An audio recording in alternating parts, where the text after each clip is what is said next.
পবিত্র কাবার ইমাম থেকে ভিডিও গেমের হিরো।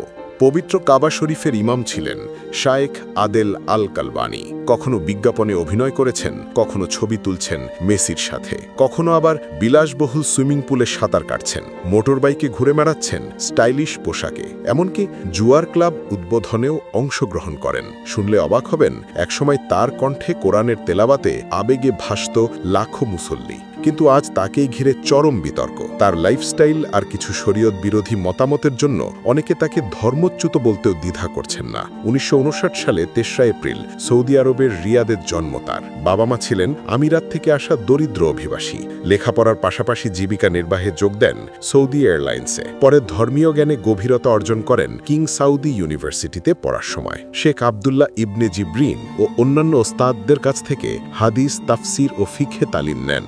ইমামতি শুরু করেন রিয়াদ এয়ারপোর্টের মসজিদে, এরপর কিং খালেদ মসজিদে। সেখানেই তার কণ্ঠের সুর, খুতবা আর দাওয়া কার্যক্রম তাকে পরিচিতি এনে দেয়। আর সেই জনপ্রিয়তার জেরেই ২০০৮ সালে এক রাজকীয় আদেশে তাকে মসজিদুল হারামে তারাবির ইমামতি করার দায়িত্ব দেওয়া হয়। তার মা সবসময় দোয়া করতেন, আল্লাহ যেন আমার ছেলেকে কাবার ইমাম বানান। অনেকেই বিশ্বাস করেন মায়ের সেই দোয়াই কবুল হয়। কিন্তু পরবর্তীতে একের পর এক বিতর্কিত ফতোয়া আর কার্যকলাপে ভেঙে পড়ে তার সেই ইমেজ। ২০১০ সালে তিনি বলেন, ইসলামে গান বাজনা হারাম নয়। এরপর বিভিন্ন গানের আসরে উপস্থিতি, এমনকি জুয়ার ক্লাব উদ্বোধনে অংশগ্রহণ, অনলাইন গেমের বিজ্ঞাপনে অভিনয়, এসব একে একে তাকে কাবার সাবেক ইমাম থেকে ইন্টারনেটের ট্রোল স্টার বানিয়ে ফেলে। ২০২১ সালে কমব্যাট ফিল্ড নামে এক ভিডিও গেমের বিজ্ঞাপনে সামরিক পোশাকে দেখা যায় তাকে, যেখানে যুদ্ধের নেতার ভূমিকায় অভিনয় করেন। সেই ভিডিও ভাইরাল হয়ে যায়। একসময় যার তেলাওয়াতে মানুষ কেঁদে ফেলত, আজ তার জীবন দেখলে অনেকেই বলেন, পথভ্রষ্ট হওয়া যে কত সহজ, কালবানি জীবন্ত প্রমাণ।